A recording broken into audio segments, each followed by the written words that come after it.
Musk. Aí perguntaram, ué, mas por quê? Porque o Trump só vai ficar mais 3 anos e meio no poder. O Musk tá aí mais uns 40 anos podendo eleger um monte de presidente.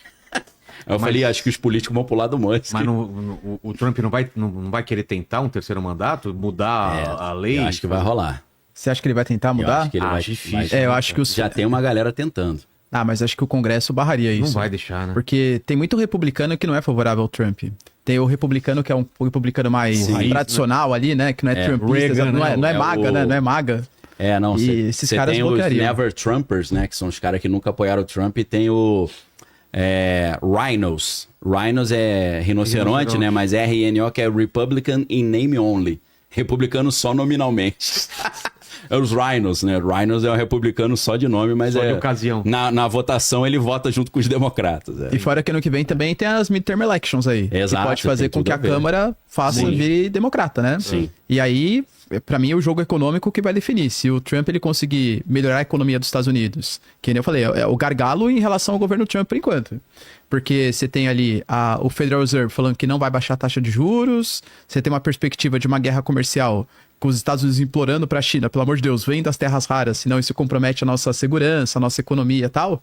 Então, se a economia dos Estados Unidos continuar cambaleando, queda de credibilidade, acho que os democratas podem controlar sim a Câmara, e aí, para ele conseguir fazer o terceiro mandato, seria impossível, né? Ô, Kratos, tem uma dúvida sobre o que a gente falou aqui? Vamos lá, tem uma pergunta aqui do Econotravel. Ele fala assim: Marcílio, quando Xi Jinping vai abrir as asinhas e dominar Vladivostok, tendo em vista a fraqueza atual da Rússia? Os caras estão brincando com War, jogando né? War, tirando War. Sempre tinha o Vladivostok lá pra você dominar. Não, mas é uma pergunta interessante também, porque a gente fala dessa aliança entre Rússia e China, realmente existe. Existe no momento. Mas quando a gente pega historicamente, por exemplo, a fronteira entre Rússia e China, ela sempre foi fortemente militarizada pelos dois lados. Pela Rússia e pela China. Tem regiões ali na fronteira que a China não reconhece como território que pertence à Rússia. Reconhece como território que pertence aos chineses. Você pega, por exemplo, a disputa de influência na Ásia Central. Toda aquela região da antiga União Soviética, Azerbaijão, Quirguistão, Tadiquistão, é um baita bolsão de minérios, gás natural, tem urânio, por exemplo, que é muito interessante para a China. A própria, o Roden Belt, a nova Rota da Seda, passaria também por esse país da Ásia Central. E a Rússia não quer perder a sua área de influência. E a China quer influenciar cada vez mais nessa região. É que hoje talvez não faça muito sentido, né, para a Rússia e para a China comprarem essa briga. Mas acho que sim, não vejo uma perspectiva de um romance entre Putin e Xi Jinping definitivo, não. Eu acho que a China, ela se aproveita da Rússia agora para fazer essa coalizão, fazer uma força ali do sul global, vamos fazer uma expansão dos BRICS, vamos tentar criar uma moeda comum dos BRICS, talvez uma stablecoin para ser essa alternativa ao dólar, criar um sistema alternativo de pagamentos, e aí quando o mundo depender menos dos Estados Unidos, depender mais da economia chinesa, vou começar a abandonar meus parceiros, vou abandonar os russos, e vou para cima de Taiwan, eventualmente até para cima da região da... Não acho que vai chegar a invadir o território da Rússia, né? Mas assim, confrontar os interesses russos na região, por exemplo, da Ásia Central, para mim, assim, é nítido o que a China vai fazer em curto prazo, assim, quando a China conseguir estabelecer um controle maior na economia global, que é o objetivo dos chineses. Então, eu concordo muito com a pergunta. Não acho que Putin e Xi Jinping são amigos em definitivo, não. Eles são amigos no momento. No futuro próximo, a China vai confrontar, assim, os interesses da Rússia. É isso? Com certeza. Ali não tem Madre Teresa de Calcutá, não, meu irmão. Ali é brabo. Não tem, né, cara? Pô, não dá, Hoje em dia tá todo mundo defendendo os interesses. Não, você vê agora a região lá da Caxemira lá, pô. Aí é pior ainda, porque é Paquistão, Índia e China. Cara, os três. E os três têm bomba atômica. Mais um lugar pra gente ali é brabo. Né? Lá é brabo mesmo. Ali fala, é Kratos. Vamos lá, ainda dentro desse tema, né? O Vander Moraes, ele fala assim: a impressão minha ou o governo Trump com essas medidas equivocadas estão potencializando o crescimento da China? Posso falar, Daniel? Pode falar. Tá? Vai falando que eu vou pensar aqui a minha resposta. Falei pra caramba também, perdão. Não, imagina, pô. Tamo junto aí. Não, eu concordo, acho que sim, né? A gente tem, por exemplo, uma das coisas que os Estados Unidos sempre se consolidaram foi com essas alianças geopolíticas, com Canadá, com União Europeia. E hoje você pega, por exemplo... Eyes, né? Exatamente, os Five Eyes, o compartilhamento ali de inteligência com a Nova Zelândia e tal. Sim. E as brigas que ele vem arranjando, por exemplo, o próprio Mark Carney, por exemplo, que é o primeiro-ministro do Canadá, ele anunciou que ele quer fazer uma parceria econômica com os chineses. Uma proposta de... Porque, por exemplo, o Trump acabou de anunciar que ele vai sobretaxar em 50% aço e alumínio. Quem é o principal exportador de aço e alumínio hoje para os Estados Unidos? É o Canadá. Isso compromete muito a indústria canadense. E, teoricamente, isso nem poderia ser feito em relação ao Canadá, porque eles têm um bloco econômico entre eles, que é o UNSCA, né? USMCA lá, que é a ideia de um livre comércio, pelo menos alguns protecionismos menores em relação a produtos entre os 3 países.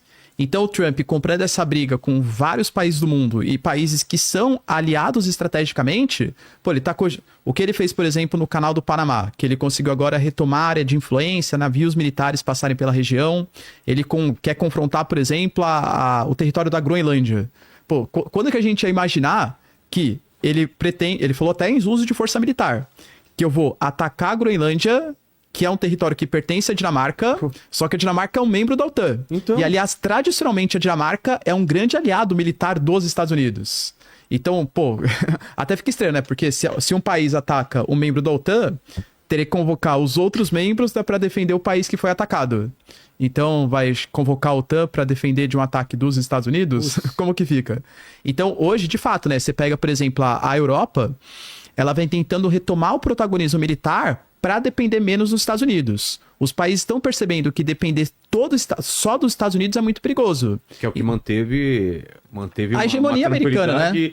Durante muito tempo. Foi, tem os Estados Unidos, que é o xerife do mundo, eu vou crescer aqui minha economia, não vou gastar não vou ter gasto militar. E agora não, né? Os caras estão se rearmando. Acho que uma coisa muito sintomática foi a reunião que teve, por exemplo, do Friedrich Merz com o Trump, né? Que é o chanceler novo aí da Alemanha, com o Trump na semana passada. Eu sempre gosto de ver o aperto de mão que os presidentes dão, porque o Trump, toda vez que ele vai apertar a mão de algum líder, ele aperta a mão e traz pra ele, assim, né? É? Pra ser um símbolo, assim, de poder. E tem uma série de casos desses apertos de mão. Teve até um caso, só fugindo rapidinho, que o Macron, ele foi fazer um aperto de mão com o Erdogan. E aí o Macron apertou a mão e colocou a mão dele por cima, o que dá uma certa noção de superioridade. Aí quando o Macron foi tirar a mão, o Erdogan ficou segurando o dedo dele assim, ó.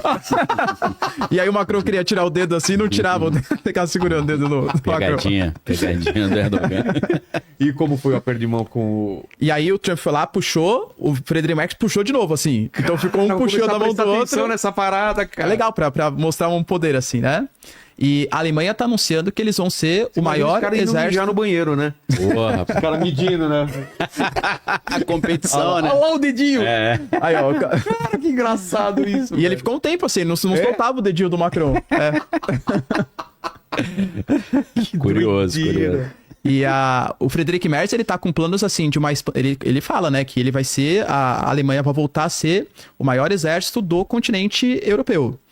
A Alemanha tem planos de expansão aí de 300 bilhões de euros em gastos militares. A Alemanha acabou de fazer o primeiro destacamento estrangeiro desde o final da Segunda Guerra Mundial. Mandou tropas lá para os países bálticos. Hoje mesmo, o Kahl, né?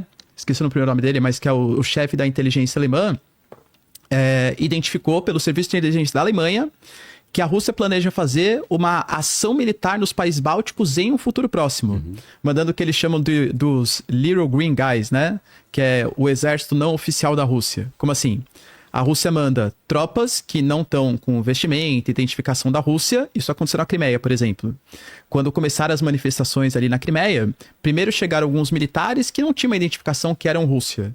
E eles começaram a lutar contra os ucranianos. Ele falou, Rússia, aquilo não é militar seu? Imagina, não tem nenhum tipo de identificação com isso. Quando foi se consolidando, daí descobriram que de verdade, né, os Little Green Guys ali, eles eram de fato militares russos. E que isso poderia ser feito agora nos países bálticos. Por quê? Porque a Rússia está a fim de testar se o artigo 5º da Constituição da OTAN continua valendo. Então o Putin mandaria alguns militares ali, não identificados como os russos, para a região da Estônia, alegando que existem russos que estão sendo perseguidos, porque a Estônia realmente está com uma postura bem anti-Rússia, né? A Estônia. Então, protegeria aqueles descendentes russos que ali vivem, e aí depois falaria que, na verdade, é um exército russo, para ver se, de fato, a OTAN compraria uma briga contra a Rússia, em caso de uma agressão contra a Estônia, por exemplo, que é um país membro da OTAN. Claro que isso, de novo, né? Eu nunca acredito em nenhuma justificativa de governos oficiais. Na minha concepção, isso pode ser porque a Alemanha tá aumentando um monte de gasto público no setor de defesa. E eles têm um plano de cortar gastos sociais para aumentar os gastos militares. Se eles alegam, não, mas a gente tá aumentando os gastos militares em detrimento de gastos sociais, porque existe um perigo de uma invasão dos países bálticos, isso talvez convença muito mais a população. Realmente, vai ter que cortar gasto em educação, transporte, saúde, porque, sei lá, a Rússia representa uma grande ameaça. Enfim, então acho que um dos pontos é que a Europa está tentando se afastar dos Estados Unidos, se tornar um pouco mais presente, um pouco mais... menos dependente, né, do exército americano. O Canadá também percebeu que depender dos Estados Unidos não é uma coisa tão agradável. A Claudia Sheinbaum, por exemplo, também presidente mexicana, já falou que quer uma postura um pouco mais próxima dos BRICS, principalmente o México vai participar dessa cúpula dos BRICS, que vai acontecer esse ano aqui no território brasileiro. Então, acho que sim, se economicamente o Trump alega que manter uma balança comercial é importante para a economia dele, eu vejo como um erro do Trump, porque talvez geopoliticamente, mesmo que represente um déficit na balança comercial, seria importante você manter